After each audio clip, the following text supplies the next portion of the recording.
7, 6, 5, 4, 3, 2, 1.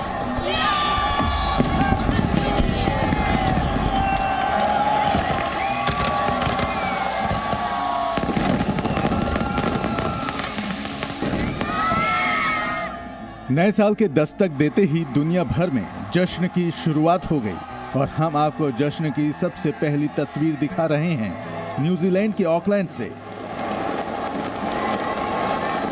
Auckland में 2023 का स्वागत कुछ इस तरह हुआ। हर तरफ रोशनी है और आतिशबाजी से पूरे न्यूजीलैंड में हैप्पी न्यू ईयर की गूंज सुनाई दी। जो आतिशबाजी आप अपने टीवी स्क्रीन पर देख रहे हैं वो ऑकलैंड शहर के 328 मीटर ऊंचे स्काई टावर से की गई। ये सिर्फ 10 जर्सी गायों के साथ हर साल 18 लाख कमा रहे हैं। आपको भी ये सीखना है तो फ्रीडम ऐप को अभी डाउनलोड कीजिए। आतिशबाजी में 500 किलो से ज्यादा वजन के पटाखों का इस्तेमाल हुआ। 5 मिनट तक पटाखों से आसमान रंग बिरंगी रोशनी में नहा उठा।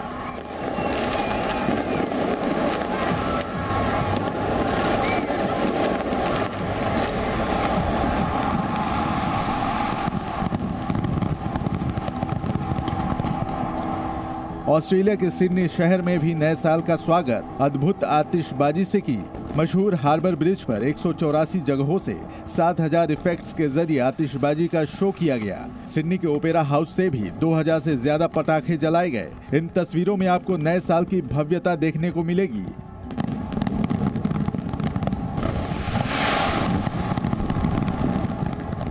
पहली बार हार्बर ब्रिज पर लेजर के जरिए इंद्रधनुषी झरना दिखाया गया। करीब 12 मिनट चले नए साल के इस जश्न में 1 लाख से ज्यादा अलग अलग आतिशबाजी के इफेक्ट्स दिखाए गए।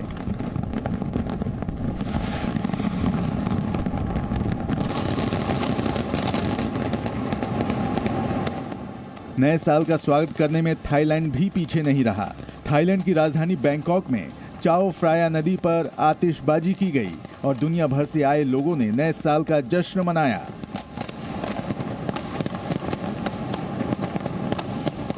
बैंकॉक की कई इमारतों पर जबरदस्त लाइटिंग की गई।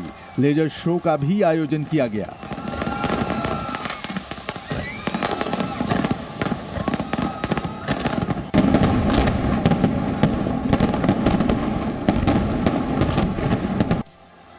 वहीं चीन में कोरोना के खतरों के बीच नए साल का स्वागत हुआ।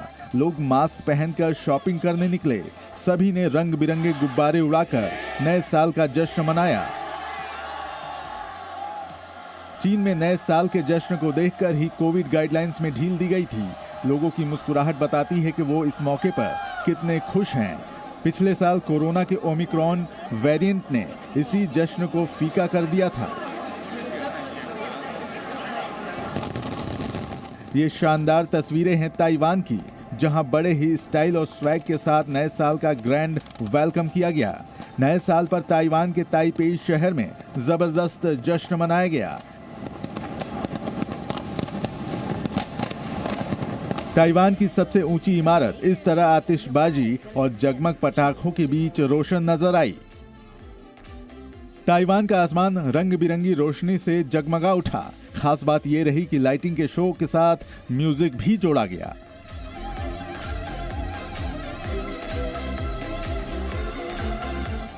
न्यू ईयर ईव पर होने वाली दुबई की आतिशबाजी हमेशा देखने लायक होती है। यहाँ मौजूद जिस किसी ने भी इस लाइटिंग को देखा, देखता ही रह गया। दुबई में भी नए साल का जश्न ऐतिहासिक रहा। फाउंटेन के साथ लेजर लाइट शो का आयोजन किया गया। दुबई की लगभग सभी इमारतों में लाइटिंग की गई। दुबई के 30 अलग अलग जगहों पर आतिशबाजी की गई। दुनिया की सबसे ऊंची इमारत बुर्ज खलीफा भी रोशनी से जगमगा उठी। बुर्ज खलीफा में भी शानदार लाइटिंग शो किया गया।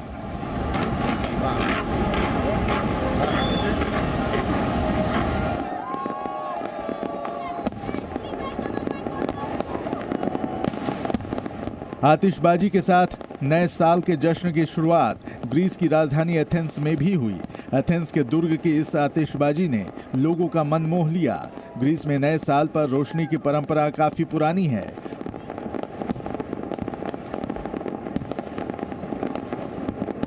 फ्रांस की राजधानी पेरिस में हजारों लोगों ने एक साथ नए साल का स्वागत किया। खूबसूरत रोशनी के साथ आतिशबाजी फ्रांस के न्यू ईयर ईव को अलग बनाती है।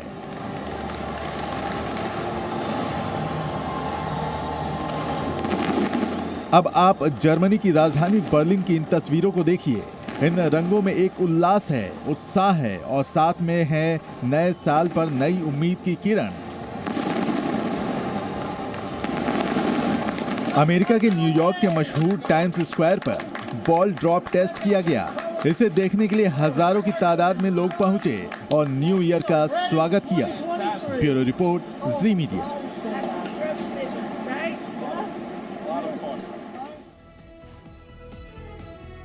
बीती रात 12 बजे का वक्त पूरी दुनिया के लिए खास रहा। इसी वक्त 2022 को अलविदा कहा गया और 2023 का आगाज हुआ। देश भर के अलग अलग जगहों पर लोग न सिर्फ नए साल को सेलिब्रेट करने के लिए जुटे, बल्कि इसे बखूबी जिया भी। हम आपको जश्न की और तस्वीरें दिखाएंगे और साथ में यह भी दिखाएंगे कि किस जगह पर लोगों के सिर पर नए साल का खुमार कैसा रहा।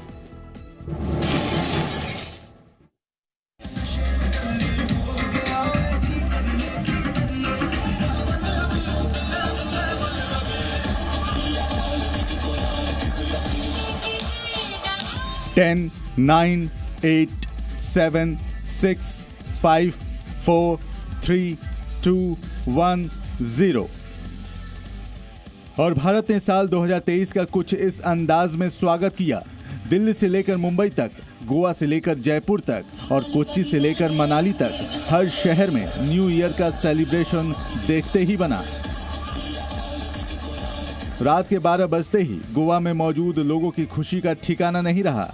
बीच से लेकर पार्टी हॉल तक में न्यू ईयर का स्वैग से स्वागत शुरू हो गया। ये वो पल है जिसका इंतजार लोग कई दिनों से कर रहे थे। हर किसी के चेहरे पर एक उम्मीद की किरण है, एक तमन्ना है कि नया साल नई खुशियां लेकर आए। ये तस्वीरें देश की आर्थिक राजधानी मुंबई की हैं। कभी न सोने वाली मुंबई में आधी रात को दिन जैसा माहौल है। पांव थिरक रहे हैं और होठों पर नए साल के स्वागत का संगीत है। रात के 12 बजे मुंबई झूम कर नाची और दुनिया को बता दिया कि वो नए साल में हर मुश्किल को, हर परेशानी को मात देने के लिए तैयार हैं। गेटवे ऑफ इंडिया को तिरंगे से सजाया गया है। आतिशबाजी और रंग बिरंगी रोशनी नए साल का स्वागत कर रही है। मुंबई में बने एशिया के सबसे बड़े थीम पार्क में भी विशेष आयोजन किए गए। बीती रात यहां पर हजारों की संख्या में लोग जुटे। पूरे कैंपस को शानदार लाइट्स से सजाया गया। इस खास मौके पर सुरक्षा और कोविड प्रोटोकॉल को भी प्राथमिकताएं दी गई। और अब आपको टेक सिटी बेंगलुरु की तस्वीरें दिखाते हैं। शाम ढलते ही यहाँ के लोगों के सिर नए साल का खुमार चढ़ने लगा। डीजे की धुन पर युवाओं के पांव थिरकने लगे। बेंगलुरु के ब्रिगेड रोड पर लोगों का हुजूम दिखा। हर तरफ लोग ही लोग दिख रहे थे। यहाँ पर लोगों को मैनेज करने में पुलिस को खासी मशक्कत करनी पड़ी।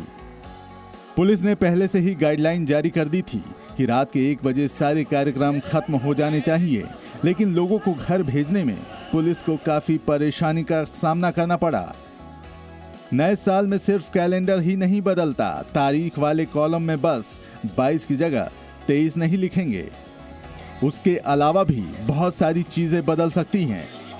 बस आपको एक दूसरी नजर से चीजों को देखना होगा। ये लोग जो नया साल मनाने के लिए जमा हुए हैं, इनके मन में भी नए साल को लेकर कुछ संकल्प होंगे।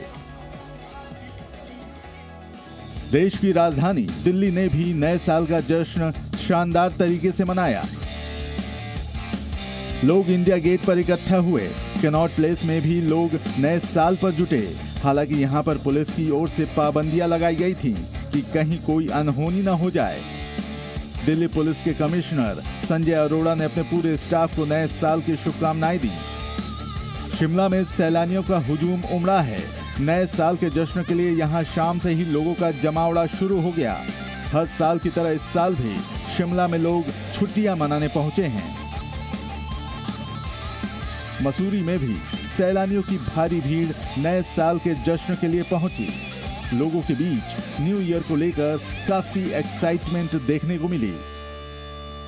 अच्छा लग रहा है, काफ़ी लंबे समय बाद हम घर के बाहर निकले हैं। अच्छा लग रहा है, काफ़ी क्राउड है यहाँ पे, लोग बहुत खुश है बाहर आकर, हमें भी अच्छा लग रहा है। पूरा 18 बंदे की टीम आई हुई है फुल एंजॉयमेंट के लिए मंसूरी में, फुल एंजॉय। सेलिब्रेशन में हर उम्र के लोग शामिल हो रहे हैं। यहाँ पर बहुत रौनक है, अच्छा लग रहा है काफ़ी सब लोगों के साथ, वेरी नाइस। श्रीनगर के डल लेक में नए साल का कार्यक्रम का आयोजन किया गया। सैकड़ों लोगों ने नए साल का स्वागत डल झील में बने बोट हाउस पर झूमते हुए किया। और अब 2022 की आखिरी शाम की तस्वीर देखिए। मुंबई के इस सूर्यास्त को देखने हजारों लोग जुटे। ये सूर्यास्त खास है क्योंकि एक सूर्यास्त और सूर्योदय के बीच 1 साल का फासला है। सूरज को लोग 2022 में विदा कर रहे हैं और अब दुनिया से मुलाकात 2023 में होनी है। ब्यूरो रिपोर्ट, जी मीडिया। और सिर्फ हम और आप ही नहीं, पूरा देश जब नए साल का जश्न मना रहा है तो देश की सरहद की रक्षा करने वाले वीर जवान नव वर्ष का स्वागत किस तरह से कर रहे होंगे। आज हम आपको बताएंगे कि बेहद मुश्किल हालात में तैनात हिंद की सेना कितनी बहादुरी से, कितने बुलंद हौसले के साथ अपनी ड्यूटी को निभा रही है। एलओसी से हमारे संवाददाता खालिद हुसैन की ये रिपोर्ट देखिए।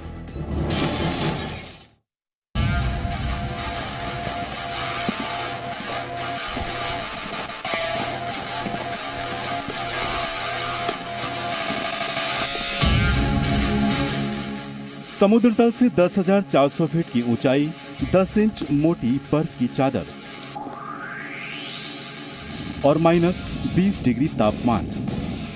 इन तस्वीरों को हम आपके लिए लेकर आए हैं उत्तरी कश्मीर में नियंत्रण रेखा से। आप इसे इस इलाके में भारतीय सेना की आखिरी पोस्ट की जीरो लाइन भी कह सकते हैं।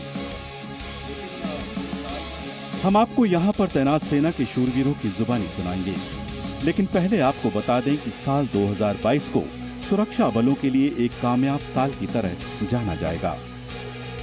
बीते साल 93 मुठभेड़ों में 172 आतंकी मारे गए आतंकियों में 42 आतंकी पाकिस्तान से थे। कश्मीर में पिछले साल केवल 2 घुसपैठ की कोशिशों को छोड़ सारी नापाक कोशिशें विफल कर दी गईं।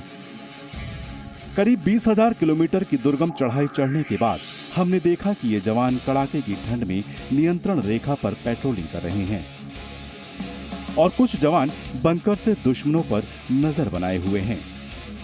इन सैनिकों के सामने 2 चुनौतियां हैं। पहली, आतंकियों के घुसपैठ को रोकना और दूसरी, मौसम की बेरुखी का सामना करना। लेकिन इन जवानों का मनोबल हिमालय पर्वत से भी ऊंचा है। जो भारतीय सेना के जवान हैं वो लगातार दिन हो या रात हो पेट्रोलिंग करते हैं। इस इलाके की अगर हम बात करें तो ये इतना दुर्गम इलाका है कि यहाँ पर जो तापमान है वो 0 से 20 डिग्री नीचे तक चला जाता है और दिन में भी तापमान 0 में रहता है। तो यहाँ पर कितनी मुश्किल होती है, बर्फ कितनी होती है, तापमान कितना कम होता है। एक सोल्जर के लिए, हमारे खुदा बंदा के लिए कोई मुश्किल नहीं होता है। एक से सोल्जर होने के नाते भी हमारा कोई मुश्किल, कोई दिक्कत, कोई परेशानी नहीं होता है। हमारा ड्यूटी है, हम करना है।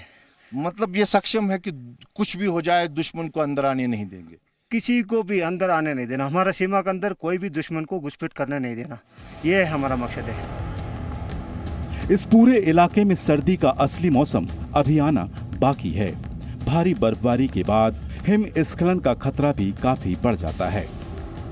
मगर इन जवानों के पास हर हालात से लड़ने के लिए बुलंद हौसले तो है ही, हथियार से लेकर कपड़ों तक परिस्थितियों के हिसाब से हर चीज इनके पास मौजूद है। हर एक जवान को उसका सेंस ऑफ पर्पस, हम यहाँ क्यों हैं, देश की रक्षा और देश की सेवा के लिए, ये सेंस ऑफ पर्पस हर जवान में इंस्टिल किया जाता है। और साथ ही साथ हमारे जो ऑपरेशंस के लिए यहाँ जो जो रिक्वायरमेंट है, चाहे जहाँ जिस टेरेन में तैनात है, जिस वेदर में तैनात है, जो हमारा रोल है, उसके लिए सारे साधन हमारे पास है और हमारे जवान पूरा वेल ट्रेंड है।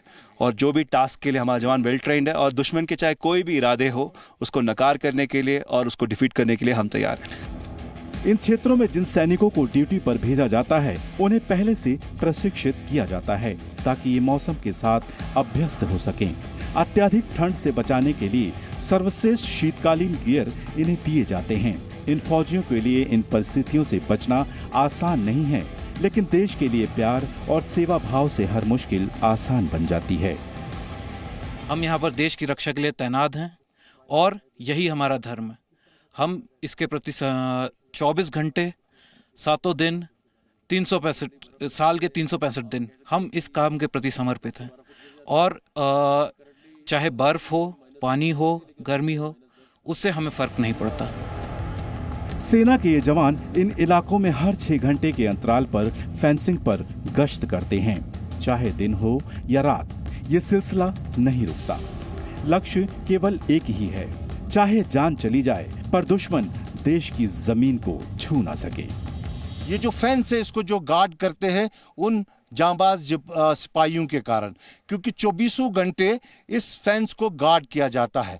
और ये वर्ष 2022 में अगर हम इन्फिल्ट्रेशन की बात करें तो उसका डाटा लगभग 0 के आसपास रहा है। करीबन 5-7 इन्फिल्ट्रेशन की कोशिशें हुई है, लेकिन उनको भी विफल कर दिया गया है। सेना का इन क्षेत्रों में खास वॉच पोस्ट भी बनी है, जो हर 20 से 25 किलोमीटर के फासले पर बनी है। यहाँ सेना के जवान नवीनतम हथियार, नाइट विजन और थर्मल इमेजिंग कैमरे के साथ तैनात रहते हैं। इस वक्त हम नियंत्रण रेखा पर बने सेंट्री पोस्ट पे है। ये वो पोस्ट है जहां से दुश्मन की हरकत पे नजर रहती है।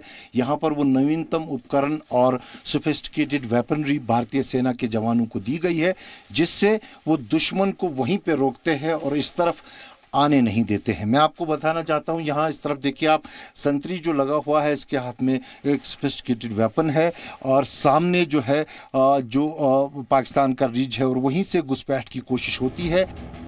सेना के जवान देश के वो सिपाही हैं जो अपनी हर खुशी, अपने हर अरमान को देशवासियों के जीवन में देखते हैं। देश की इस सरहद से सेना के हर जवान ने देशवासियों को संदेश दिया है कि जब तक ये सीमा पर तैनात हैं, देश अपना हर त्योहार, अपना हर जश्न धूमधाम से मनाए। नियंत्रण रेखा से खालिद हुसैन की रिपोर्ट, जी मीडिया। ये सिर्फ 10 जर्सी गायों के साथ हर साल 18 लाख कमा रहे हैं। आपको भी ये सीखना है तो फ्रीडम ऐप को अभी डाउनलोड कीजिए।